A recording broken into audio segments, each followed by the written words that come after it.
Alors donc je m'appelle Audrey, j'ai 35 ans et effectivement je suis blogueuse depuis presque 8 ans. Donc voilà, je parle un petit peu du quotidien, des astuces, des petites choses qu'on fait dans notre quotidien et dans notre famille. Je parle effectivement d'un mode de vie plus éco-responsable, mais surtout de tout ce qu'on traverse, de nos difficultés aussi, de nos remises en question. Et d'ailleurs, c'est la première chose dont je voudrais vous parler aujourd'hui, c'est de l'indulgence. Vous allez voir que sur les ateliers, on va vous donner des petites astuces en vous disant, vous la prenez pas, mais voilà, on vous suggère cette alternative. Et je trouve que c'est très très important de ne jamais oublier que dans cette démarche, il doit y avoir beaucoup de bienveillance envers les autres, mais aussi envers soi-même, ça me semble important. Je pense que c'est la clé de la réussite, vraiment, vraiment, je me permets d'insister. Vous savez, je suis la maman d'un jeune padawan de 7 ans qui est facilement attiré par le côté obscur de la paille en plastique. Voilà, ça en dit long sur ce qu'on peut vivre au quotidien. C'est un petit garçon qui me pose plein de questions, qui a envie de plein de choses, qui adore gonfler des ballons. Donc autant vous dire que c'est pas tous les jours facile. Mais ça fait partie de ma vie. C'est comme ça. Alors on discute beaucoup. Et échanger, c'est aussi l'une des clés, je pense, d'une consommation éco-responsable pour évoluer vers le zéro déchet. Alors je ne sais pas si certains d'entre vous me suivent sur les réseaux, du coup j'en suis désolée, ça serait un petit peu redondant. Mais hier, il se trouve qu'il s'est passé quelque chose dans ma vie, un petit truc qui m'a beaucoup interpellée, j'ai pensé à vous.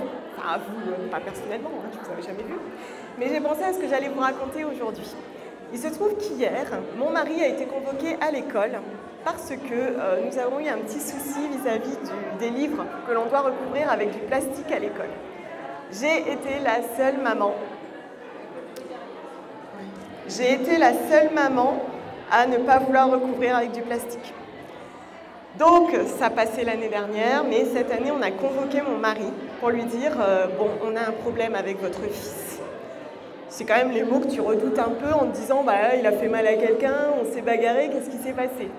On lui dit ben voilà, votre fils, il refuse catégoriquement de recouvrir ses livres avec du plastique. Alors, il a dit que c'est parce que sa maman était un peu écolo. Super. Et il a dit que sa maman était contre le gaspillage. Ça, c'est pour moi. Et donc, mon petit garçon de 7 ans, il a dû se battre tout seul pour expliquer qu'en fait, c'était dans une démarche vraiment bienveillante et respectueuse de notre environnement. Alors, c'est vrai, on pourrait retenir que l'école me contraint à faire une chose que je n'ai pas envie de faire. Mais moi, ce que j'ai envie de retenir, c'est que mon petit garçon, il a tenu bon, il s'est accroché et il a transmis un message.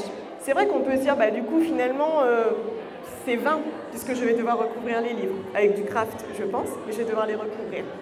Mais je préfère me dire que ces petites paroles de petits garçons vont créer de l'écho chez l'adulte qui l'a écouté. Et c'est sans doute ce qui compte. Je ne vous dirai jamais assez que l'important n'est pas de révolutionner sa vie, de tout changer, mais plutôt que chacun fasse des petits gestes. Si je suis toute seule à révolutionner ma vie, il ne se passera pas grand-chose. En revanche, si nous sommes des millions à faire des petits gestes, des millions à poser à Stop Pub, ce sont donc des millions d'arbres qu'on va préserver et tout un écosystème. Je pense que c'est important de toujours vous le rappeler, y compris le jour où vous avez envie de manger un Mars. C'est pas grave, c'est rien, on va s'en remettre. On le jette à la poubelle quand même, pas dans la rue, mais c'est pas grave. Ce qui compte, c'est tout ce que vous avez fait avant. Et sur les réseaux, c'est vraiment pour moi un axe important dans la démarche de valoriser et se satisfaire de ce qu'on a déjà entrepris. Est-ce qu'il y a des personnes parmi vous, et alors il n'y a aucune gêne à en parler, qui entament cette démarche, voilà, qui ont envie vraiment d'apprendre, de savoir comment faire, qui en sont vraiment aux prémices? Il y en a ou pas? Ouais? Ouais, ça marche. Bon, je m'en doutais. Hein. Après, c'est jamais évident. Donc, c'est justement à vous que j'ai envie de dire l'importance de commencer par des petits gestes. C'est souvent ce qui est le plus pérenne. Parce que si on révolutionne tout, c'est souvent là qu'on aboutit à l'échec. Le but n'est pas d'avoir une pression, d'être contrarié ou d'avoir des difficultés sociales, parce que ça en fait partie. Bah oui, ça en fait partie. Et je ne vous cache pas que j'ai eu de nombreuses discussions avec des amis, mais le but n'est pas de se disputer, loin de là, mais plutôt d'ouvrir à l'échange. Et c'est ce que j'essaye de faire sur les réseaux. En tout cas, j'espère y parvenir. Alors aujourd'hui, moi j'aimerais vous inviter à vous challenger, que vous soyez sur la première marche ou sur une marche plus avancée. Alors du coup, j'ai proposé à Zero Waste Lille de vous ramener un bouquin. Alors effectivement, en tant que blogueuse, je reçois pas mal de choses, c'est une vérité. Mais j'essaye d'en faire profiter ceux qui sont autour de nous. Donc, j'ai ramené un petit bouquin de recettes. Voilà, VJ, pas vegan, VJ. Et j'ai envie de vous le faire gagner. Alors c'est un petit peu intéressé, parce qu'effectivement, j'ai envie de vous challenger. Alors du coup, avec Zero Waste Lille, on a créé ce hashtag, enfin pas encore, bientôt, qui est la Low Impact Mission. Donc l'idée, c'est de partager sur votre compte une initiative, une chose que vous avez vue, une chose que vous avez faite, en nous taguant et en mettant le hashtag. Et dans une semaine, on tirera au sort le bouquin. Finalement, peu importe que le bouquin vous intéresse. Je veux juste mettre en lumière votre petite action et vous montrer que votre petite action a de l'impact et que c'est particulièrement précieux. Est-ce que vous avez des interrogations pour le moment? Non? Non? Vraiment rien? Ok. Alors, sinon, sur le pourquoi, on me demande souvent « mais pourquoi tu fais tout ça ?» Le pourquoi, je pense que c'est très personnel. C'est vraiment à vous de faire le point sur ce qui vous anime. Il y a 10 ans en arrière, je vais être honnête avec vous, je l'ai fait pour ma santé. Persuadée que comme ça, je pourrais me préserver du cancer et d'autres maladies dégénératives. Ça a vraiment commencé comme ça. J'ai commencé à aller dans les AMAP, etc., vraiment en me disant que c'était pour ma santé. Et puis petit à petit, j'ai réalisé que tout ce que je faisais, c'était aussi pour l'avenir. Et l'arrivée de mon fils a vraiment marqué tout ça. En fait, je le fais pour demain, je le fais pour lui, je le fais pour moi, je le fais pour vous. Merci de m'avoir écouté. Alors j'aimerais vraiment une petite question, parce qu'en fait l'idée c'est de pouvoir parler de ce qui pour vous est une limite ou une difficulté. Qui rencontre vraiment une difficulté, quelque chose qui est difficile à faire dans le quotidien, inconfortable, sujet à dispute, à contrariété? Oui? Les fameuses bouteilles d'eau. Oui. J'ai beaucoup de mal à boire l'eau du robinet. Oui. Alors je me dis, mais si, elle est bonne. D'accord. Alors c'est super intéressant parce que madame nous parle des bouteilles d'eau en plastique. Alors c'est vrai qu'on n'oublie pas qu'on est en proie à de très nombreux conditionnements, forcément. Nous sommes en interaction avec nos pères depuis que nous sommes tout petits. Nous avons été influencés par nos parents, par l'école, par tous nos pères. Aujourd'hui, nous ne sommes pas une page blanche. Nous avons des expériences, nous avons des souvenirs et tout ça nous a modelés. C'est difficile de tout changer du jour au lendemain. Je pense même que c'est impossible. Nous sommes capables de nous adapter, mais il faut du temps. Et c'est normal d'avoir du mal à changer une habitude. On a toujours pris des bouteilles d'eau sans se poser la question. Du jour au lendemain, il faudrait arrêter. C'est pas évident et je l'entends. Donc, me concernant, j'ai opté pour une cafetière filtrante. Voilà, donc je recharge et puis ça se reminéralise. Mais on peut également prendre de l'eau en vrac. Donc ça, je crois que c'est chez Saveurs et Saison qui font ça. Et on ramène les bouteilles. Donc là, c'est une eau filtrée, osmosée, etc. Toujours pareil, ça dépend où on habite. Oui, ça dépend d'où on habite. Alors, on en vient aussi à une autre chose. Je pense que dans cette démarche, l'important est aussi d'échanger. Parce qu'il existe notamment sur Facebook une page qui s'appelle Zéro déchet Lille, que je trouve particulièrement intéressante. Parce qu'effectivement, il y a de tout. Vraiment, la question basique, je trouve pas ça, vous le trouvez où? Moi, je trouve que c'est trop cher, tu ne saurais pas où aller. Je trouve que c'est très précieux. Et je vous invite à vous y rendre pour trouver justement des ressources, des bonnes adresses. Sur la page de Zero Waste Lille, on a aussi pas mal de choses en local, évidemment. En sachant qu'on a ça par région. Bon, je pense que vous êtes tous de Lille, mais voilà, ça existe aussi par région. Mais j'entends bien que c'est difficile de se défaire de tout ça et qu'il faut du temps pour accepter de devoir faire autrement, avec aussi nos craintes, nos doutes et nos limites. Une autre question? Allez, allez. Alors j'anime pas mal d'ateliers et c'est vrai que moi j'aime bien ce genre de questions parce que je trouve que ça fait partie des limites qu'on n'ose pas trop exprimer ou des choses qu'on vit tout seul dans le quotidien. Je trouve que c'est quand même important parce qu'en fait on n'est pas tout seul, clairement. Honnêtement, si vous veniez chez moi, je vais vous le dire, ça ne serait pas zéro déchet. D'ailleurs, zéro déchet, je trouve que c'est un terme un petit peu dur, qui veut dire objectif zéro déchet, bien entendu. Mais j'ai envie de dire plutôt réduire, l'importance de réduire et l'impact de cette réduction. Donc moi non plus, je ne suis pas parfaite, vraiment, vraiment pas. J'ai choisi d'intervenir sur certains axes, j'ai fait des choix, parce qu'avant tout, c'est choisir, bien entendu, c'est un terme qui est central. Mais on ne peut être parfait, lisse et linéaire. Ça me semble très important. J'en ai parlé il n'y a pas très longtemps. Nous aimons beaucoup le chocolat dans ma petite famille. Chocolat qui existe en vrac. Et bien sûr, nous, on préfère celui qui est en plaquette. Sinon, c'était pas drôle.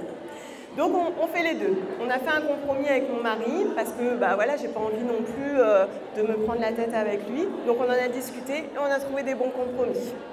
On a trouvé, c'était pas facile. En sachant que moi c'est non négociable sur le Nutella. Voilà, c'est dit. Mais on a trouvé d'autres alternatives, des choses qui conviennent à tout le monde. Des interrogations peut-être pour les personnes qui arrivent? Non? Vous êtes tous très avertis, je pense. Hein? Non plus? Non? Alors, est-ce que vous avez envie de participer à ce challenge? Dites-moi que vous allez participer. C'est pas difficile, une petite photo, ça peut être n'importe quoi, une photo de votre stop pub, je sais pas moi, votre liquide vaisselle que vous êtes parti chercher en vrac, un potager partagé, ça c'est pas mal, il y en a de plus en plus en ville parce qu'on est quand même dans une grande ville, c'est pas toujours ce qu'il y a de plus facile. Moi je viens un peu de la campagne alors. Pas d'autres interrogations? Oui, bah je vais écouter.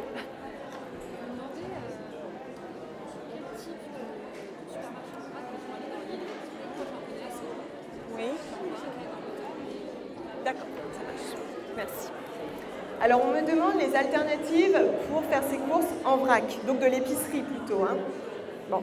Alors déjà j'aimerais vous dire une chose, quel que soit votre niveau d'avancée vers un mode de consommation plus responsable, vous consommez déjà en vrac, puisque la plupart des fruits et légumes sont en vrac.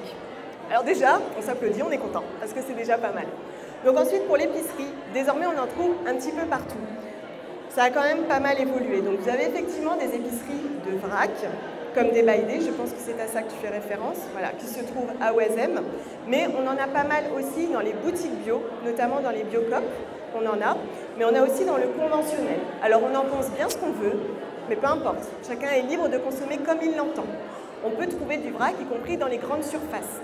Alors là, on peut se heurter à une difficulté et vous me dites « Ouais, mais on ne peut pas ramener nos sacs à vrac, ils ne sont pas contents, ils ne sont pas d'accord. » Pas de problème. Moi, j'ai pris le parti de garder mon sac. Mon petit sac avec ma petite fenêtre en plastique, je rentre, je la plie, je la ramène. C'est toujours le même sac. Ils ne peuvent rien dire.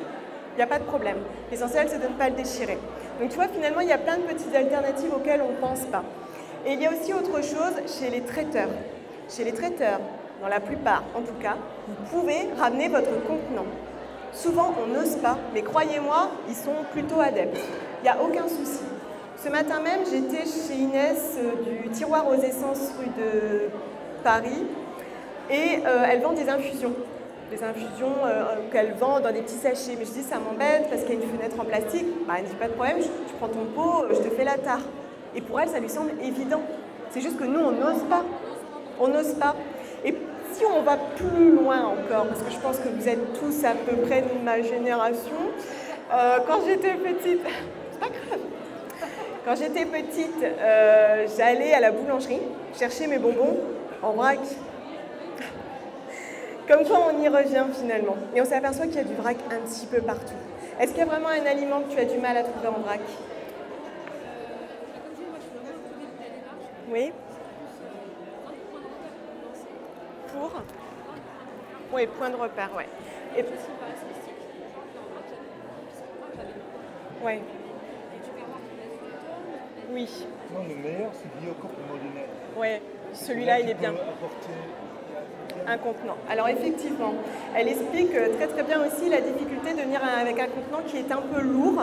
On ne sait pas trop comment s'y prendre, on ne sait pas comment faire. Nous avons des enseignes qui font la tare. Des By Day fait d'office la tare.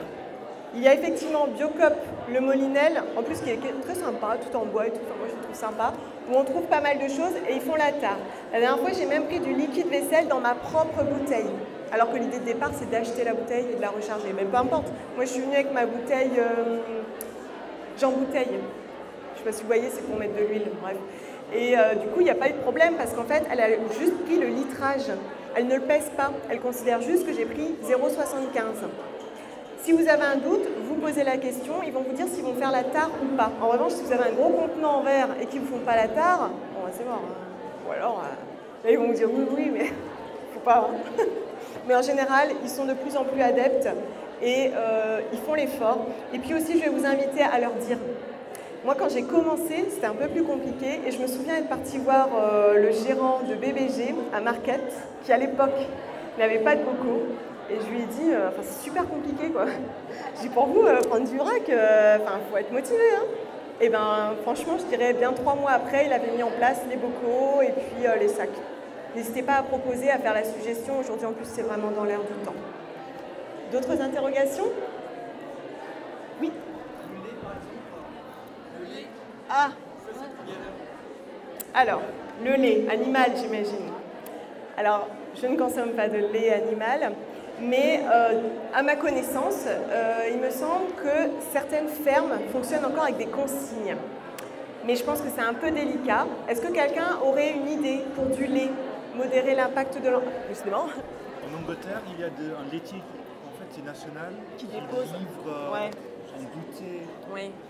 Mais Oui, effectivement. Non, en France, on n'a pas ça. Monsieur disait qu'en Angleterre, je ne sais pas si tu as déjà vu, on voit des fois dans les reportages, ils livrent à domicile et ils récupèrent les consignes. C'est une très bonne idée. Et d'ailleurs, on prend souvent des idées de nos voisins. Parce qu'on s'aperçoit qu'il y a beaucoup de choses, mais on n'en est pas là, nous, encore.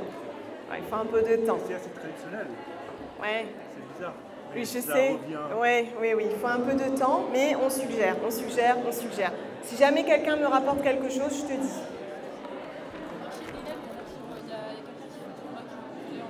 Ah, au marché d'Élève, quelqu'un ferait du vrac. Merci beaucoup. Tu vois, si jamais tu veux, madame, apparemment, c'est. Encore une fois, je suis hyper heureuse de vous écouter parce que ça montre vraiment le trésor que c'est de pouvoir discuter entre nous. C'est très précieux. Voilà, mon temps est écoulé. Je peux parler encore un peu. Je crois que j'ai trop débordé. Bon, je vous remercie beaucoup de m'avoir écouté. Prenez bien soin de vous et à très bientôt. Au revoir.